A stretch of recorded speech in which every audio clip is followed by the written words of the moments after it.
From the combined crew of blindandroidusers.com and accessibleandroid.com, it's time for your favorite Android podcast. Kick back now and enjoy another fine episode from these fanboys and gals as they navigate Android from a blindness perspective. And now, here's your crew. Hello and welcome to episode 232 of the Blind Android Users podcast. I'm Ed Green and I'm joined today by my co-hosts Warren Carr, Karine Kawan and Sally Kunders, and our special listener guest, Gary Malkonian. And we are coming to you on Saturday, the 16th of May, 2025. This is a busy one this week, folks. In our Android Basics, we look at the release of TalkBack 16. In our Spotlight section, we look at phones from Samsung and Sony and some releases and announcements from Google. And in our TalkBack highlights, John shows us one of the new features of TalkBack 16 where you can ask follow-up questions on image descriptions. Well, here we all are. How are you, Karine? Hello, I'm doing well. Everything's going well here, but it's starting to be hot. So today, according to Google, we're having 35 degrees Celsius temperature. I don't think that it's really 35 degrees, but it's sort of hot. The good thing that we're not having high humidity, which is making the weather better than usual summer days when you have a lot of humidity. But yeah, it's going well. What about you? Not too bad. It's been a quiet-ish week, and I'm away a lot next week, so having to pack and do things for that. Is it usually dry heat in Lebanon, or do you get the humidity? Actually, it's related to the region that you are in. Here we are slightly close to the sea. We are considered as the heights which are close to the sea. So for this reason, we get some humidity. And we get foggy weather usually in the summer, but yeah, some areas are not humid, some areas are considered dry, but here it's considered sort of humid in summers, which is not that good. No, that can be, especially when it's hot. If it's hot and wet, that's difficult. Sally, how are you? Well, I'm doing great here.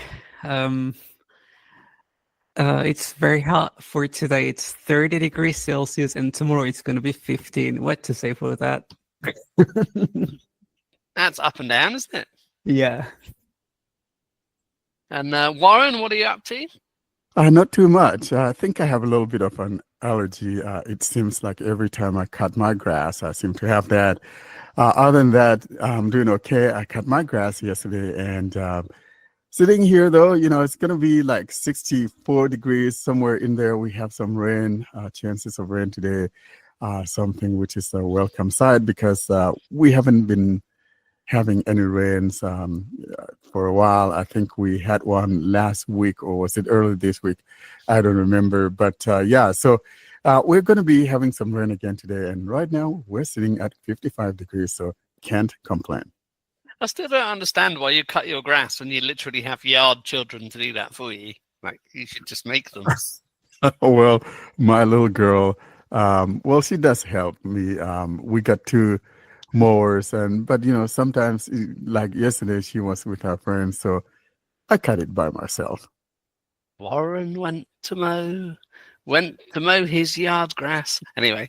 Yeah, well, I guess I'm just a good kid. Got to do what needs to be done.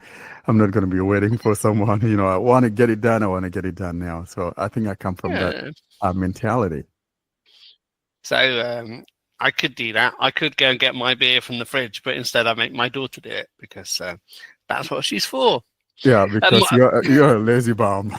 Yeah, well, it's what it is, isn't it? That boy. Yeah. And my BFF is on as a listener guest. Gary, how are you? I'm doing well. Sitting here drinking my tea with some honey, and it's raining here in California, and it's going to start cooking up next week. It's going to be in the mid-90s, so we'll have our roasted oven going next week. So that's going to be warm, mid-90s. Yeah. And it's not summer yet, so I'm I'm not looking forward to it. So Hey Oh. Gary, what's the name of that honey of yours? You're there with honey. we'll mention it off camera, off the show. You and your Okay. you and your floozies, Warren. You can't impose on Gary's honeys. Like, Well, he's sitting there drinking tea with honey, so I'm I just kind of know. wondering who the But hell she your is. floozies, yeah, your floozies. Like, I think you need to maintain a degree of distance between your floozies and Gary's Oh, honeys. brother. They're Armenian, so you got to be careful. Absolutely, yeah, I think so. And now, the Android Basics segment. This is a segment where we discuss the things that power your device from behind the scenes. And now, here's this week's episode, Android Basics. Well, we'll move on to our Android basics this week, and it's quite a big one because we have had the release of TalkBack 16. And there are some really quite good features in this. We'll be demonstrating one earlier, but it is a consequential release. So if you don't have it yet, keep an eye out, and it will drop to your phone. Warren, do you want to kick us off? Glad to. And TalkBack has been evolving, and frankly, I can't say enough good words about TalkBack. I know some people don't care about TalkBack, and I understand that, but there are a few issues that probably we're looking forward to seeing in TalkBack, especially when it comes to all that discriminate copying or selection on a non-edit field. I mean, that probably is one of the most important things that we haven't seen in TalkBack in quite a while, and I'm not saying it's here now, but apart from that, I think that we're on a good footing when it comes to what is going on with TalkBack here, because we've got a lot of Gemini integration into TalkBack and making things easier, especially, if you're one of those that like your images. And, I used to be one of those that didn't care about images and all of that. And I'd always said, hey, what do I need to know about images? But now using that, though, I realize where those guys that like images or image descriptions are coming from, because it also gives you that information that otherwise you wouldn't have known, maybe the kind of clothing the person is wearing, or what the object looks like, and all of that, the color, things like that, and other things surrounding it. And then going farther, including that follow-up questioning whereby one could either type or ask a verbal question. I think those are very important, and now I can see why people like the image description. So for me, I think that TalkBack has come a long way, and integrating all of these capabilities into TalkBack makes it something that is very good for anyone to use. So I think the ask follow-up questions to the image is a really big thing about this update. So obviously you had in TalkBack 15 the ability to perform the image description, use online AI, but you couldn't do a follow-up. So that is huge. Also now, instead of just doing an image description, you can describe the screen and ask follow-up questions, which is really good. And another perhaps overlooked thing they've introduced is the ability to navigate tables, and this is really quite clever. So you can set the granularity or the reading controls, whatever you want to call it, to tables. And then when you swipe left or right, up or down, you are moving in the table. So swipe down, you're going by row, swipe left or right, you're moving by column. And to get out of that, you do your little up and down or three-finger swipe left or right to change the reading control. So that's another good thing. In addition to that area, which is a very important one also, it's Braille users, for example. There are some improvements in that department as well, where you could see or use that, see the notification history and all of that using your Braille device and all of that.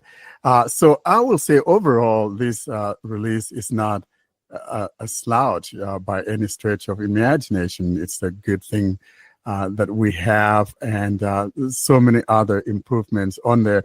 And another thing that I've been asking about that for a while we never had was that ability to assign a gesture to spell the last spoken phrase. For example, prior to this, you had to go into the TalkBack menu and tap on spell last spoken utterance or whatever. And I found that very annoying, and I was complaining about that. And we finally have that. So I think for me, this is a good thing. Another thing that we got to fix for is, I know that Karine and Sally and you guys like those emojis and the, all that good stuff. So, for example, someone would put smiley face, smiley face, smiley face, several times. I find that very annoying. And now we have a fix to where if you have 4 or more of such reoccurrences of that, it will tell you the number of those things. So I think that's a good it even works with punctuation. So if you have like 4 or 5 colons, it'll say 4 colons instead of colon forever. What I'd like them to do, I think, is to treat emojis as punctuation. So if you set it to some, like most emojis are suppressed. I think that would be quite good. But people like emojis, so I doubt they'll do that. They can make it differently by having a custom setting to turn off emojis or to keep them. So they will be separate, but toggleable. Yeah, they could do that. Yeah, I was going to say you'd have to ask Karine and Sally to see how that ought to be, because they're my emoji guys. I don't mind emojis, but I'd like, sometimes you need to turn them off because people get silly. You know what's the problem? The problem is in people who are using, especially those Joshua users who are using the voice typing, AI voice typing extensions that are becoming very popular, and they are using emojis. And the problem is that these AI services just put emojis everywhere. So after each word or after several words, you will get an emoji, which is becoming so much annoying. So I hope that people will stop using this, because it's really making reading messages tedious, and it's making things really annoying. So I don't know why are they doing this, but it's really annoying. It is really annoying. But it's a great release. So the fact you can ask follow-up questions, you can ask by voice. There's a there's a text and a voice button. You can describe the screen, which is amazing. So you don't just have to describe an image or a control. You can do that. I assume you can assign a gesture to describe screen. I haven't done it, but I'd be surprised if you can. You can assign a gesture as well. What you can do, I use this a lot with the describe on screen. Is what I do is with the CGM. You know how you have the graphs that are not accessible. With the TalkBack. So what you do describe by screen, and Gemini on real time will take the graph, describe the entire graph, bullet points if the graph is trending upwards or downwards, and then you can ask it questions as well. Yeah, and for those that don't know, a CGM is continuous glucose monitoring. Gary and I are both diabetic, so you can look at the graph that's in your diabetes app and have TalkBack describe that by the sounds of it, which is amazing. Yeah. And TalkBack 16 is rolling out gradually, and obviously you can take the risk and install it from an APK. And Karine, John posted that on Telegram this week with potentially dire consequences, didn't he? I will not be the one that you are willing me to be. I will be in John's defense, so don't try to say anything about John. It's a wind-up. It worked pretty well, and I'm using it now, actually. and it's really great. It's better than updating from the Play Store. No, not to this extent. Actually, I advise people not to update using an APK just because if there's any problem, just like it's better to wait for the update to hit your device. But the update, at least for me, it's working. But tell them about what they should do, because actually I forgot this completely until you just talked about it. I will, but first of all, tell them who saved you. Saved me? Actually, what saved me is that I'm using a Samsung device and I'm using G-Show. So I just went back to G-Show and I uninstalled TalkBack and continued my life until you came with the idea, or with the workaround, or actually it's what should be done, and I was able to install it again. So I hadn't have any issue. So what happened was, John pasted the APK and it didn't work on either mine or Kareem's phones. And I remembered, I don't quite know why I remembered, but there was an article on Accessible Android about an installer that would let you install G-Show and bypass all those annoying turn on, the restrictions that Google pays on accessibility apps. I'm like, interesting. I wonder if I install it using this package installer, will that install TalkBack and bypass all those restrictions that stopped TalkBack working? And it did. And I told Kareem, so she didn't want to say that I saved her on the TalkBack thing, but I did.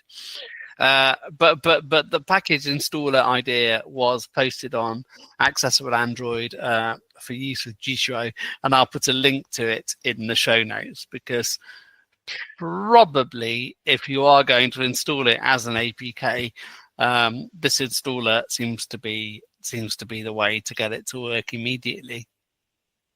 I want to clarify just one thing, which is this thing is happening because of the restricted settings thing that you know about. Actually, it's since Android 13, but on Android 13 there wasn't that strict thing, so you could just update and it will work. On Android 14, this is not the case. So whenever you want to update something from outside of the Play Store, if it's an accessibility service, you have to re-enable restricted settings, except if you just update using a third-party installer.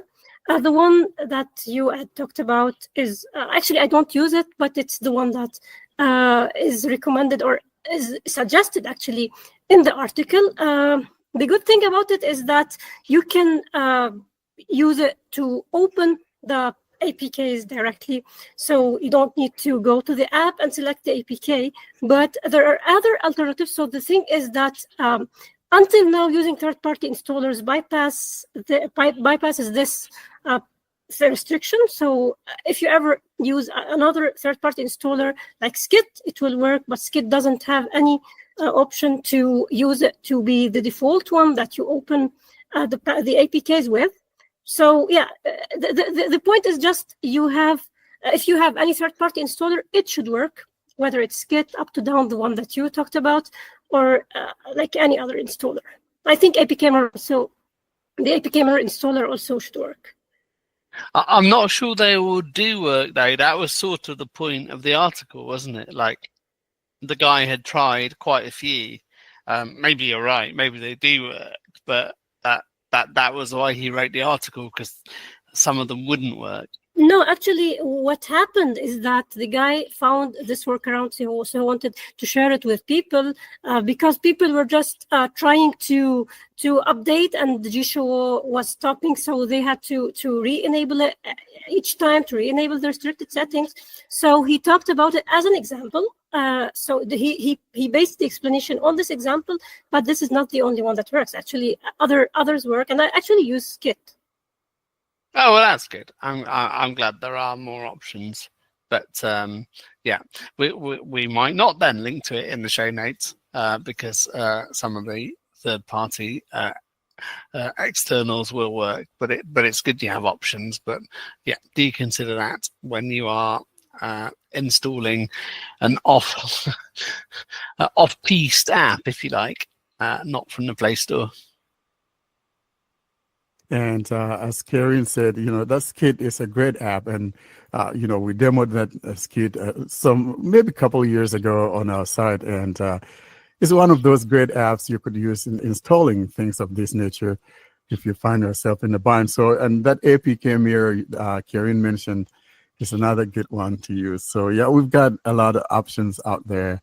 And I'm glad we're talking about this because there are people out there that are impatient and wouldn't wait. And so we'll need to sideload.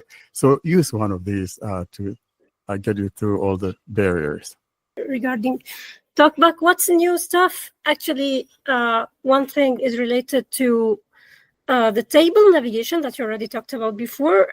It's possible also to use a gesture that takes you to the next or previous. So you can assign a gesture to the next row or to the previous row, also to the next or previous column. So it will take you directly to the next or to the previous column or row.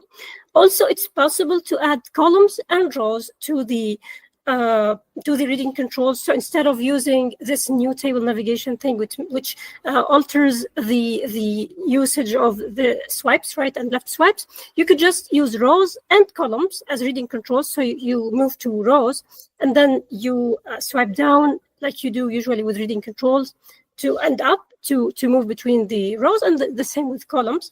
So this is one thing regarding table navigation, which is actually good, and it's making things customizable, which is really nice. And another thing is related to grouping of symbols, repeated symbols, which you already also mentioned. But one thing I want to add, which is not good actually, is that this grouping option is not working except with Google TTS, which is not good at all for us who are not using Google TTS. Even if you try to use it with OTTS, it won't work. I mean, if you use Google TTS with OTTS, this won't work. So what you are left with now is the option is disabled for us who are not using the Google TTS. So before, because it wasn't customizable, we could just hear the number of repeated symbols and then the symbol. Now, because it's toggleable, we can't do anything. So we actually, if we have, like, for example, 4 commas, we will hear comma, comma, comma, comma. So this is becoming annoying because we are unable really to use repeated symbol grouping. So I hope that Google will do something about this and stop making things just Google TTS exclusive, because this is the third thing that's just working only with Google TTS. The first thing is the suggestion or the spelling of the suggestions when you are moving between the suggestions of misspelled words. You can't hear the spelling except if you are using Google TTS. The second thing is the punctuation customization, some and all, none. No, there's no none. Some, most, and all. This usually doesn't have any effect on other TTS engines. So now it's the third one, which is the inability to toggle the grouping of repeated symbols on or off. So yeah, it's not good. Now, Karen, don't you like that song about comma, comma, comma, comma, whatever? I don't want to talk about that song, but it's from the UK. Culture Club. But yeah, actually, I see where you're coming from, because I didn't realize that, because I was using Google TTS. And so it does make sense if this is something that could be controlled directly from TalkBack itself, instead of making it parser through the TTS engine, which needs to be that Google TTS. So yeah, it does make sense to kind of look into that again. I'm glad you brought this up. And one thing I forgot about, we all actually forgot about, is the addition of something related to hardware keyboards. So it's now possible to use the search key as a modifier key. I don't use external keyboards. I don't care, but actually this is good for some people. This should be good for some people. So this is one thing. You can customize this from you can set this from the Google keyboard shortcut settings. I think this section is in advanced settings, so you can set the modifier key from there. And the other addition is the two shortcuts that are to go to the previous or to the next visited link. I honestly don't remember what are the shortcuts, but there are two shortcuts to move between or to move to the next or previous visited link. I mean, keyboard shortcuts. Talking about keyboard support, I think I want to give a little shout out to Dennis Long. Dennis always wanted better keyboard support. So I think in our podcast now, maybe we'll start a little segment of a shout out to a member. And so for the first time, a shout out to Dennis about keyboard support. There you go, Dennis. You have your keyboard support here. Maybe go in there and see if you customize that and modify that keyboard. I don't think they'll have done what everyone wants in keyboard support, which is, I don't use a keyboard either, so I'm like Karina, I don't really care. But what I think they need is the thing that everyone else has. So you don't need a modifier key. You need, Jules would call it virtual cursor. NVDA would call it focus or whatever. Quick nav is what iOS calls it. So if you are in a web environment, people want to press letters. They don't want modifiers or search keys. So whether they will ever do that, I'm not sure, but I suspect that is what folks want. Yeah, but as it is, you can already use those, later navigations on the web page with the keyboard. But you I can't think though, because you have to hold two keys, not one key. Like people want to press letters, like you have to hold a modifier or a search. You can't do it. Yeah, okay, I see what you mean. Yeah, so that makes can't. sense. If we It's the only operating system you can't do it. Yeah, like literally the only one. They need to fix it. So I think though what they're doing here is if you don't like using the Alt key, you could use something else, and that's where the search key comes in. I think that if people have the customization that they want, I think that's a better thing to do. But like you said, if we could just use those later navigation without any key combination, I think that would be a winner. On the web, that's what they have to do. They have to do that. I don't know why they haven't.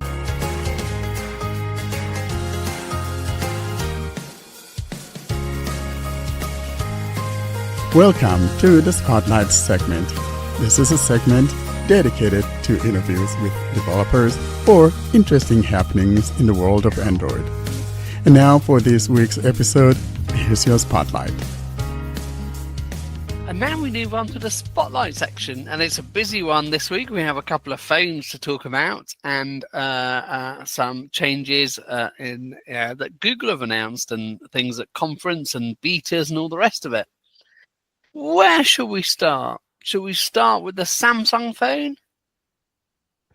We should, and maybe Karen or Sally would take us down this Samsung land, and we're talking about the Edge here, Samsung Edge, and I don't know, frankly, I think that both Samsung and whoever that's trying to copy this, in my never to be humble opinion, I think that the best Edge phone or the person that introduced us to this slim phone is, Motorola back in 2016 with the Moto Z. I think that thing was at 5.2 millimeters, and I don't know that the Samsung one is even as thin as that one. So this is not a new thing. Warren, my only concern about this phone is the battery being really a tiny battery, being 3,900 milliamps. Comparing, and it's not even using silicone carbonate, so I don't know how long will this thing last a whole day, or depending on how people use it. It's just a concerning thing. I don't know. It's not. I would prefer to see, bigger batteries, have it be a little thicker than having skinny phones that don't last all day long. Yeah, isn't that interesting? I think Samsung, though, probably is being a little bit cautious.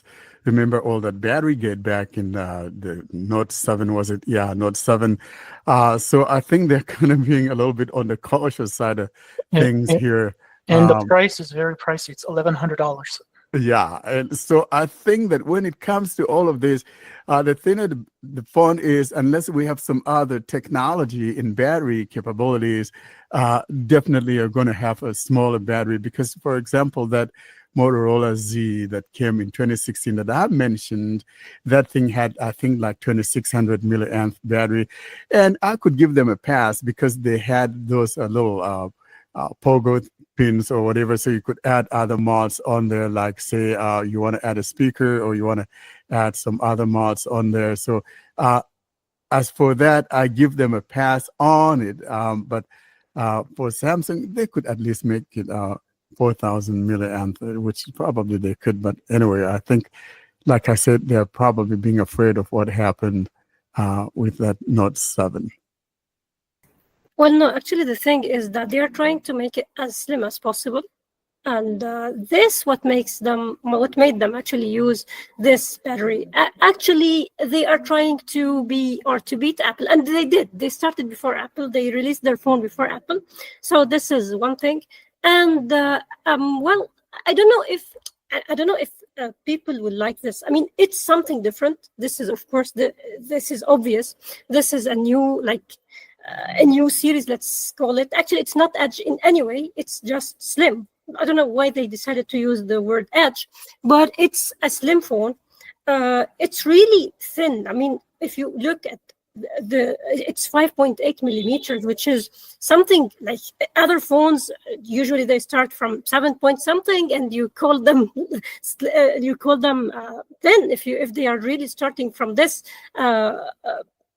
From this thickness. So what can you say about 5.8, which is really, really thin? And they were able to include like some things from the S25 Ultra, which is good, including the main camera. They, of course, we can call it the S25 Ultra slim version, let's call it this way, because they also weren't able to include everything S25 Ultra, which is something which is normal actually, because of the what they are trying to do is to create this thin phone, and they are trying to see what they can achieve in this term of thickness. So this is what they did, and for me, I like thin phones so much. I like a phone which is that slim and light, but yeah, you do. not that battery at all.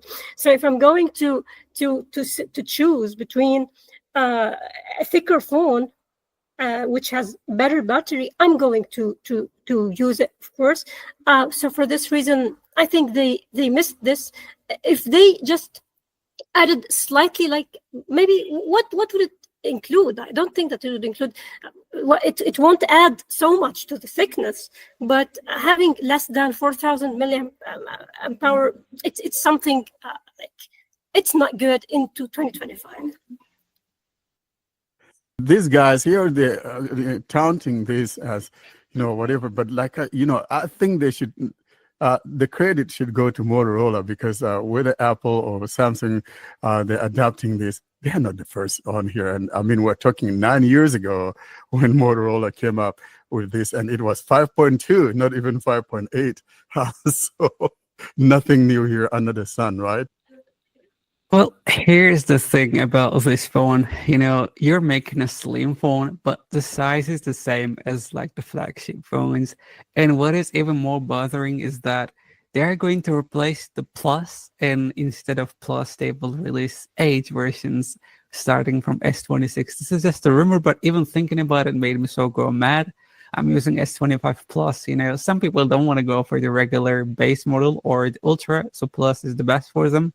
People like me, but now if they're going to remove it and go with Edge, this is absolutely nonsense, since it's going to have less battery capacity comparing to the base model. So I don't see this as a good strategy for the future. So probably, I mean, it may be too early to say, but maybe my next one is not going to be Samsung. I think I agree with what Karen said, though. They probably should have given it a different line instead of calling it the Edge, because frankly, it should have something that distinguishes it from the other ones. So maybe Samsung Slim or whatever you want to call it. But definitely, the Edge designation is probably not the best implementation or designation here.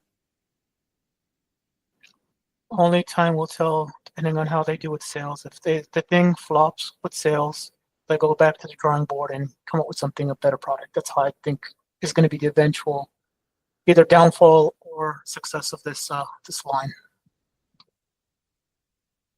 And what you have to remember about Samsung as well is that they will cannibalize their own lines. So Samsung release so many phones. Yeah, they will, if it doesn't work, they will crowd other products into the market, won't they? That is what they do. It's a trend and it won't take long, I think.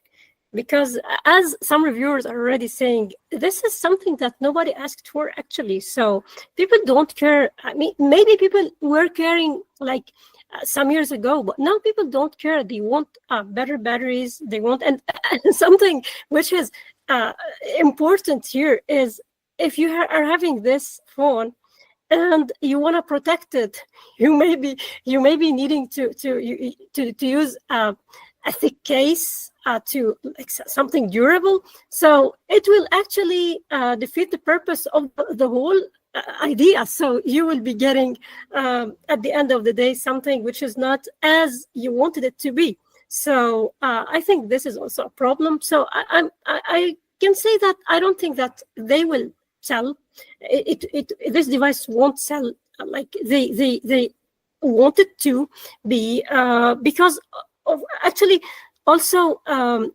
for example, now it's released. So if you look at I think the S25 Ultra is now the same price as this one. So because it was released earlier. So the thing is, I don't know, like there will be people who like this, but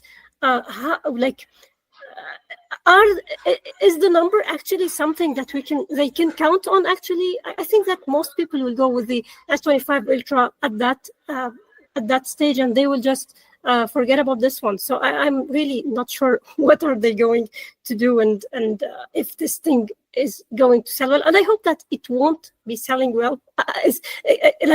Although I like, as I said, I really like this type of phone, but when it comes to battery life, I think most people, including me, will just prefer the battery life. Even those people who are not tech savvy, who don't care, who just care about the design and will consider this design as something special, they will be put off by the idea of this very small battery. I hear you, Karen, and frankly, in 2025, there's no way under heaven that I'll buy a phone with a 4,000 milliamp battery, unless of course it has some magic whereby it makes the battery last longer than one should expect from such a capacity. There's no way under heaven that I'll be buying a phone with 4,000 milliamp battery as my main daily driver. I can't see me doing that. Anything short of 5,000, it's not going to work. So I don't know. But most people probably wouldn't even know. I mean, I'm talking about the average Joe out there. Most people, it's just those of us who are Android enthusiasts that know about, these specs of the phone. Most people have no clue as to what the specs are. They just go there to the store and the store person tells them, hey, look at what we got. They look at it, looks pretty. That's all that matters, right? So it has the 8 Elite, Snapdragon 8 Elite, which is the same that we have in the S25 other devices. It's 163 grams, which is really great. I mean, it's something like nice to have it in a high-end device. From Samsung, it's something great. At this year, I mean, in this year, you have to have something 163 grams. It's nice. It's the same as the S25 Ultra regarding the protection and the screen, except for the anti-reflective coating, which is not in the S25 Edge, which is some people want to be happy with because of the legibility that you get under sunlight when you in bright environments when you are using the S25 Ultra because of this anti-reflective coating. It's IP68 water and dust resistant, which is also good. We are talking about 6.7 inch. I think the S25 Ultra is 6.8, so it's like the S25 Plus. It's having the Corning Gorilla Glass Ceramic 2 protection. I think it will be getting the 7 years of upgrades, like the other S25 series, if it can stay for that long because of the battery, actually. Regarding the RAM and the storage, we are talking about 256 gigs of storage with 12 gigs of RAM, or 512 gigs and also 12 gigs of RAM. So there's no 8 gigs of RAM, which is good, but there's no 1 terabyte. Warren, sorry about that. And the cameras actually what a letdown! What a letdown! So you can't buy this device. No, I can't. So and regarding the cameras, the main camera should be the same as the one in the Ultra, but it's not the same one that you get. The ultra wide is not the same one. Well, most people don't care. I mean, most blind people don't care about that, because it should be capable actually to take good photos anyway, especially and for actually it should be capable of getting you some decent photos for OCR. So even if it has this downgrade, and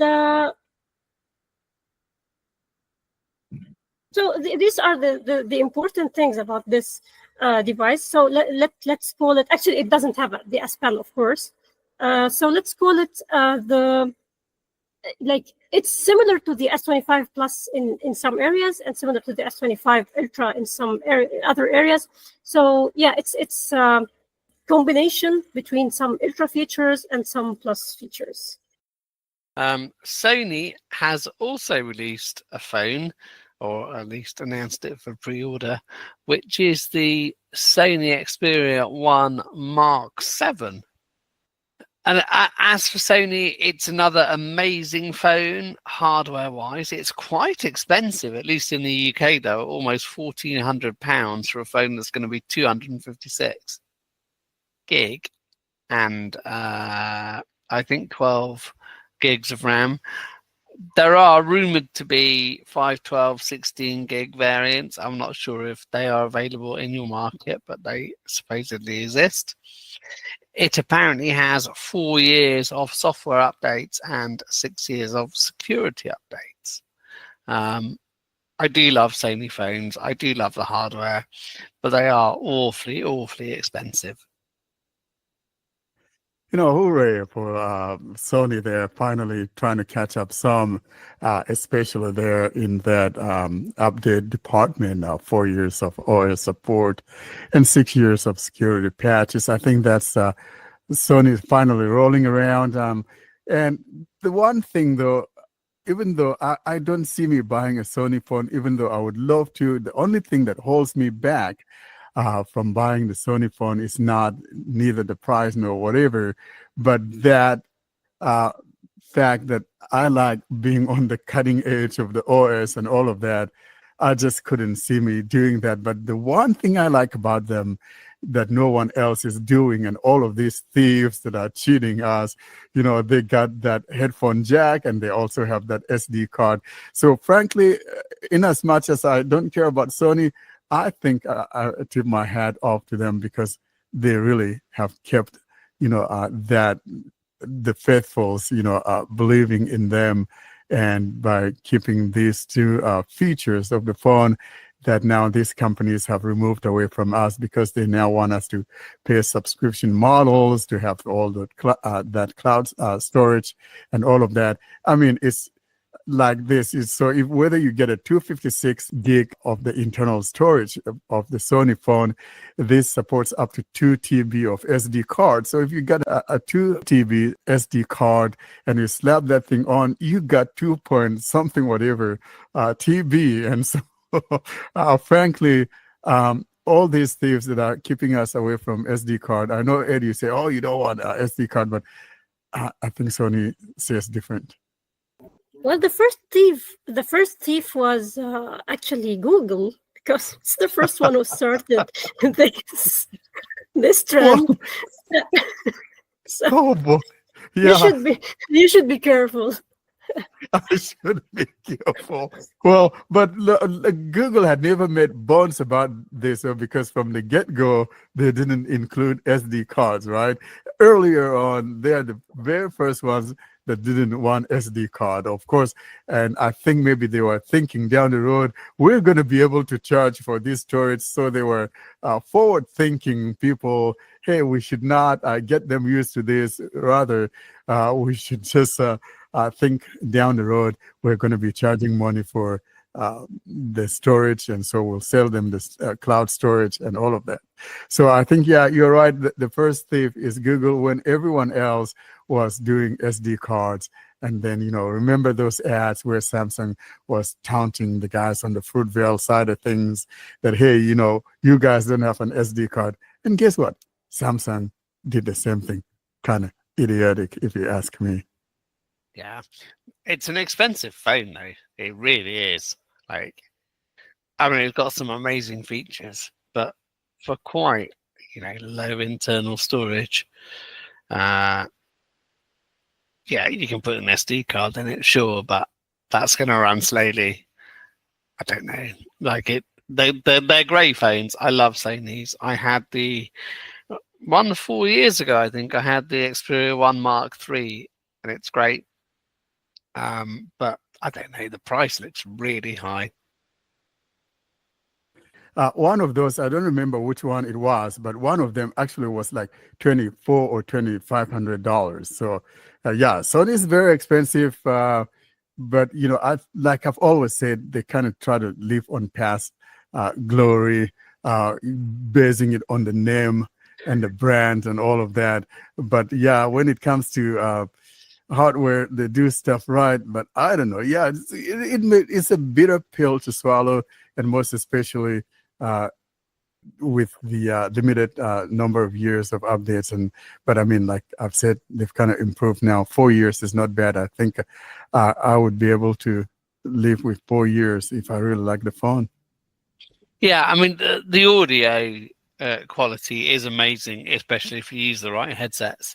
And they support so many codecs on Bluetooth to make that amazing. I'm not too fussed about that, but like this phone at 12 gigs of RAM and 256 gig storage is coming in at £1,400 in the UK, which is a lot. Like, that's an awful lot. I can get an S25 Ultra with 1 terabyte storage probably for less than that. What's the amount in dollars? I don't know. $1 equals how much? How many dollars? Yeah, well, it's not always priced like that, even if it does. So it's about 1.2, normally 1.3, but that's not necessarily how it's priced. I'm trying just to get the average price. Yeah. Which is it's about like 1,500 something. No, that's what it'd be more than that. Yeah, but what they will do, usually they may not even charge it based on the conversion, from the pounds.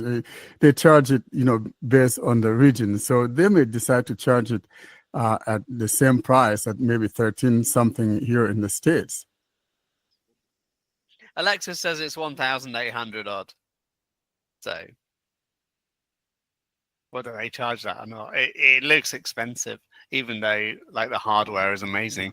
Another problem is that it's not available in all countries. Actually, its availability is very limited, and they just they left some countries a few years ago. So actually, I don't know. And maybe Google has better availability in countries, and how poor is exactly like. I think they will be selling mostly in Asia and Japan. And one thing I haven't checked, and I know everyone thinks this is amazing, they used to have the fingerprint sensor in the side button.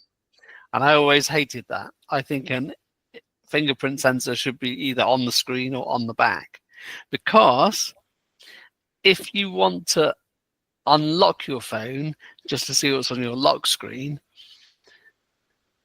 you have to use the wrong finger. Otherwise, your phone will actually unlock. And that's not necessarily what you want. So I haven't actually checked whether that's changed on the 1 Mark 7, but I don't think a fingerprint sensor should ever be on the unlock button. It's just It's still the the same. same Yeah. placement. Yeah. Well, But it shouldn't be. Ed, you and I are the one that hate that implementation. I don't like that either. But yeah, that's still the case. They haven't gone back. Sony's very stubborn. They believe in their traditions, and so hey, we're not going to change this. We're talking Sony here. We are Sony, so we keep it, consistent. They're lovely phones, though, folks. I have owned the 1 Mark 3. They are lovely hardware, just ridiculously expensive. And now we'll move on to talk about some other things in the Spotlight section. We'll talk about Android 16 Beta 4.1, won't we, Warren? We do. And of course, that same day that Google dropped that Android 16 Beta 4.1, it was that very same day that we have that Android show, the Google I/O whatever to next week's Google I/O. So they had the Android part of it because it's going to be so much there on that day when we get to hear what's going on in Google I/O, which tells me that lots of all of that is going to be about the AI. But yeah, so we had that dropped on the same day on Tuesday the 13th. Was it Tuesday the 13th? Yeah, that was it. So there are some 9 fixes there, Ed, and I think you and I were thinking that Google is going to roll out the final public release of Android 16 on the Google I/O. But now I think you and I are wrong. It's going to be that June. I think they're keeping to that June release. Yeah, release. Yeah, they've said, haven't they? They've announced it. Yeah, they did. I think. Yeah. Yeah, we were wrong. So, but for the little update, there were 9 issues here that were fixed with that 4.1 update. And here are the list of those bugs that were fixed. So 1, fixed an issue that impacted haptic performance. 2, fixed an issue that impacted 4K video recording at 4x telephoto. 3, fixed the weather map disappearing. 4, fixed lock screen shortcut triggering with a single tap. 5, fixed an issue where the microphone indicator is stuck on the on. 6, fixed an issue where audio fails to play from the NDK. 7, fixed a constant battery drain. I think all of us can speak to that, which is a good one. 8, fixed a black navigation bar appearing on transitions. And last but not the least, fixed a Google app crash when loading a website. So those are the 9 fixes there. We'll put the URL in the show notes. Thank you, Warren. Is there anything else we want to say about Android Show from this week? Well, the Android show talked a lot about some of the developments going on. Of course, we saw the demonstration of Gemini and some of those things, as well as that headset, the XR thing. So I think that we're going to see a lot of stuff during the Google I/O, but it's going to be so massive that I think they decided to do this early so that it's not in the way. But I think we have exciting stuff coming on that we may be seeing, but I'm looking forward to all those improvements and things like that. But what I don't like, Google always says that to be coming later this year or in a few months, and sometimes a few months wind up being a year or better. So I don't know about that. Yeah, it's tricky, isn't it?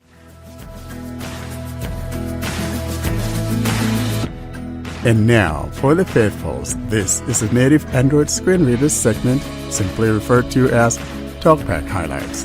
This is where some new feature or new happening with TalkBack is featured. And now, here's your newest TalkBack highlight.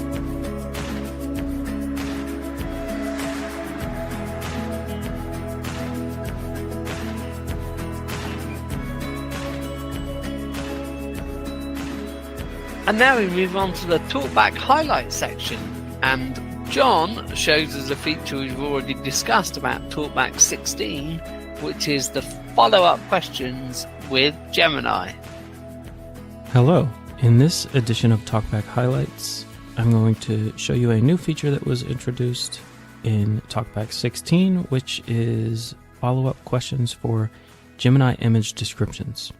Right now I am on a photo, and the way you bring up the description is the same as it has been. You can either select Describe Image from the TalkBack menu, or if you have a gesture assigned to it, you can use that gesture. I'm just going to go ahead and use the TalkBack menu. TalkBack menu. Page navigation. And I'm going to find Add label. Describe image. Describe Image and double tap. Detected image. A family of 3 is posing for a selfie, all smiling brightly. The man on the left has short dark hair and is wearing a maroon t-shirt. The child in the center has short brown hair and is wearing a gray shirt with cartoon beetles on it. The woman on the right has long, brown hair and is wearing a white and black striped shirt with a beige cardigan over it. They appear to be sitting on a dark leather couch. And I'm just going to swipe right to show you what has changed in the interface here. Thumbs up button. Thumbs down button. So as you can hear, you can now rate the response with a thumbs up or a thumbs down. Continuing on. Ask Gemini button. Here's a button you can press to ask it using your voice. And I'll just give you an example. What color are the woman's eyes? The woman's eyes are brown. And then you can hit it again to ask a different question. How handsome is the man? I am programmed to avoid making subjective assessments about people's appearance. So it did understand the question. How many beetles are visible on the child's shirt?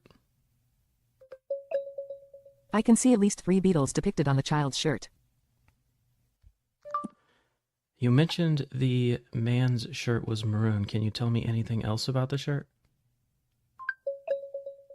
The man's shirt appears to be a simple casual t-shirt with a crew neck. That's probably right. My shirt is pretty boring. But I'm going to show you, if you don't want to use your voice to ask, you can swipe right. Type question button. And you can type a question here. So just to show you how to do it. Showing Braille keyboard. W-H-A-T. What? C-O-L-O-R. Color. I-S. Is. B-B. C-O-U-C-H. Question mark. Submitting text. Couch question mark. Keyboard hidden. The couch appears to be a dark color, possibly black or dark brown. So as you can see, it submitted the question when I swiped up with 2 fingers on the Braille keyboard, but if you're using a different keyboard, or if you just dismiss the keyboard, you can always swipe right to the Send button. Send button, and that will ask the question for you. And then to the right of this, Close button. is close, or I should say, if you swipe right, I think it's technically below everything. And you can either double tap this to get out of the interface or do the back gesture. That brings us to the end of this demonstration. I'm really enjoying this new feature. It makes an awesome feature even better. Again, this was introduced with TalkBack 16. Thanks for listening. So there are things that I want to talk about here regarding this image description thing and the follow-up questions. Actually, it's a great feature. It's not something that we can actually discuss if it's good or not, because it's actually something great. They are taking image descriptions to the next level using this or through this addition. One thing that I didn't like is that first, Google didn't reveal the model that is that this image description and follow-up questions is using. So I hope to know which Gemini model is used. This is one thing, and the other thing, actually, the problem here is in the database that it's using. It's old, so according to the model itself, because I was able to ask it, and it was able to give me the answer actually, and it told me that it's in something, I don't remember actually the exact month, but it was something in 2021, maybe December or September, I don't remember, but it's 2021. So if you're trying to ask it about most recent or the recent events, it won't give you information because it's outdated. Its database is already outdated. Its training data set is outdated. So this is something, it's not a big deal actually, because usually you will ask it about like things to be described. It's not really that type of chat that you will just talk about stuff like asking about what's happening or something. But it's also good to have it like using a most recent updated like version. It's better.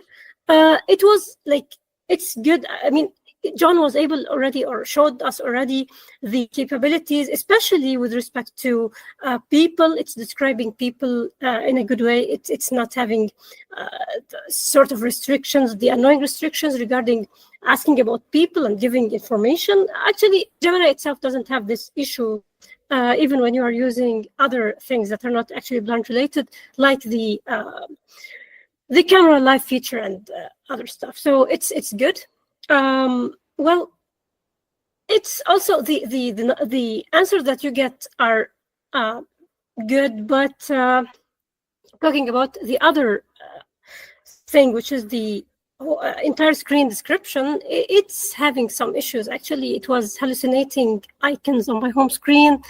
I don't know why it decided to say that there are these icons on the screen, although the icons that it talked about are actually some famous apps icons, which it shouldn't shouldn't have to have this issue with respect to icon identification.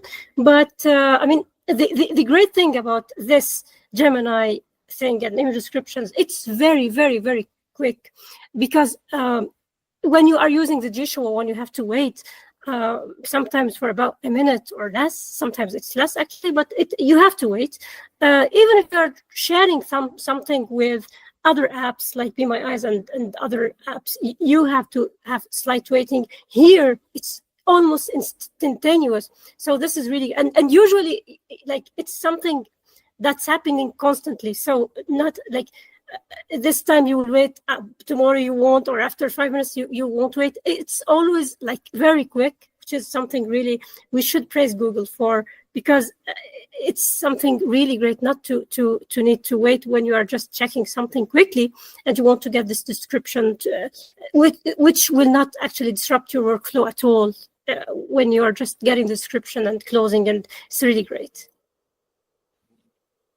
Yeah, and I think you made an important point. Like, does it matter if it's up to date or not? I mean, in certain instances, it might, probably in the follow-up stuff.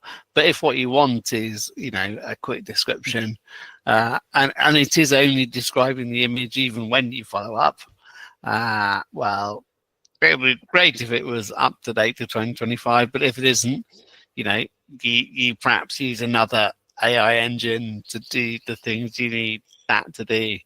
It just needs to do a description of the image, doesn't it? The whole idea is to describe or give follow-up responses to what is being described, not asking something that is outside of that image. So it really doesn't matter what model it is using. So for me, I think as long as it gives me relative information as to what's going on the screen, I think that's the whole intent. I'm not going to ask it something outside of that screen, because if that was what I want, then I'll just use Gemini to do that. But it would be better if it was using the latest Gemini, that you will get better descriptions, even though, whatever we're asking on screen. Are those orange cheeks? Are they chubby cheeks? Am I pulling Warren's cheeks? Yeah, but Ed, the thing is saying ask a follow-up question. You're asking a follow-up question about what is on the screen. So on the image, it doesn't make sense to ask something that is not relating to what is being viewed. That doesn't make sense. No, it doesn't. But the model, a better model might be able to better interpret the thing on the screen. but we don't know for sure what it is. But the question is, does it give me answer to what I'm asking? The follow-up question, sure. that's what matters. It Yeah, of doesn't course. matter what I'm trying to ask that is outside of that. That's not the intent. No, I know, but like it gets its information from all sources, doesn't it? So you could have a Chat GPT like 3 model, and it would give you a fairly basic description.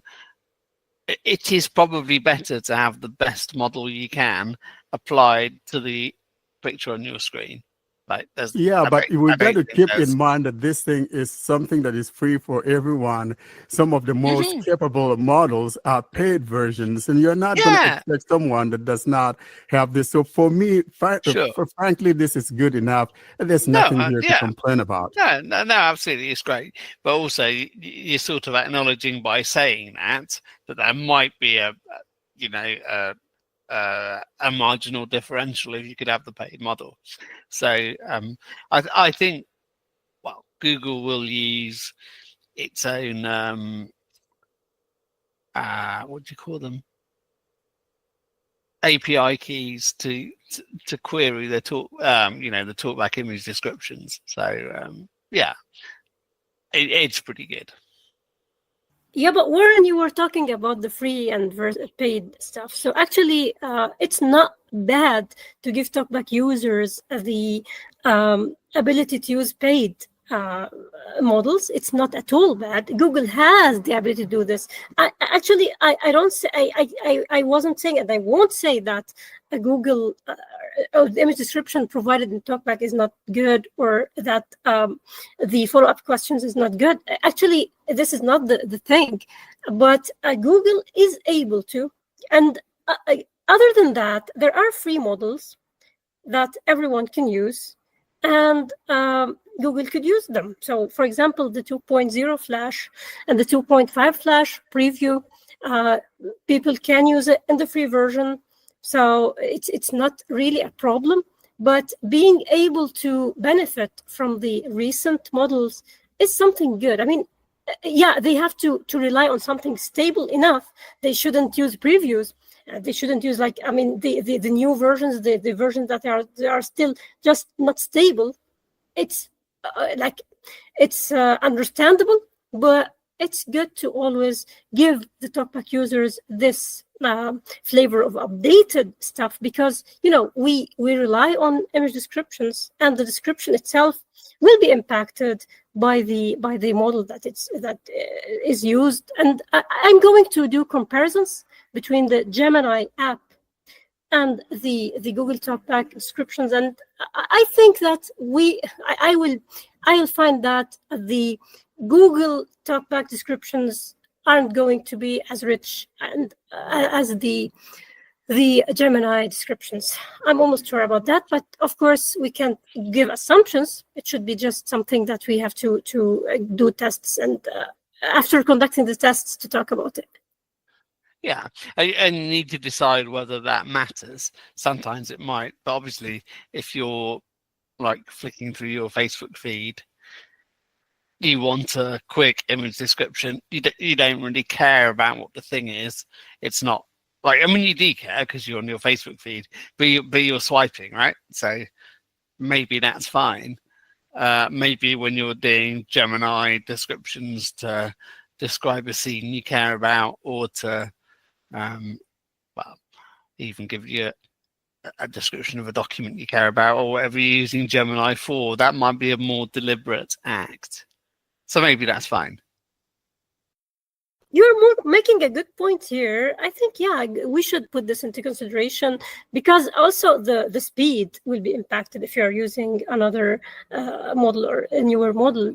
This could be impacted. Maybe they try to go for something light and effective, so they could give people quick responses. And I said it, actually, the responses are really swift. You get really prompt responses. You get something that you don't have to wait for. So like it's something good, and it's for Google. Like as I was saying, we should say that Google really did a good job here.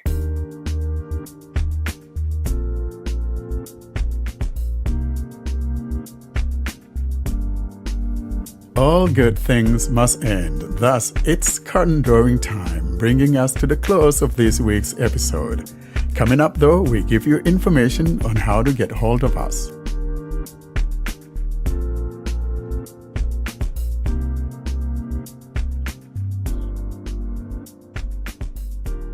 So, John, how do people get in touch with us? To contact us, simply send an email to contactus@blindandroidusers.com. If you'd prefer, you can leave a voicemail by calling +1 307 202 9797. You can join our mailing list by sending a blank email to blindandroidusers+subscribe@groups.io. You can join our Facebook and Telegram groups or subscribe to our YouTube channel using the links in the podcast show notes or YouTube video description. And you can find all of this information and more at our website, blindandroidusers.com. That's it for this week, folks. Say bye-bye to the nice people. Bye, everyone. And Gary, thanks for coming on as our No very problem. first listener guest appearance program. And guys, if you want to come, let us know at least a couple days before, and we'll send you the URL from which to join us if you want to come on as guest. Thank you for listening. Goodbye. Same here. Thank you for listening. Bye. Bye-bye.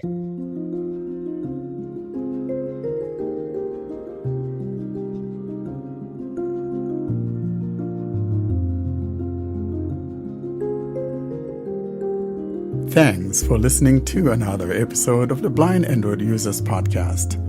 Until we see you next week, don't forget to leave us your comments and suggestions via our email contact or using any of our social media sites. Have a great week.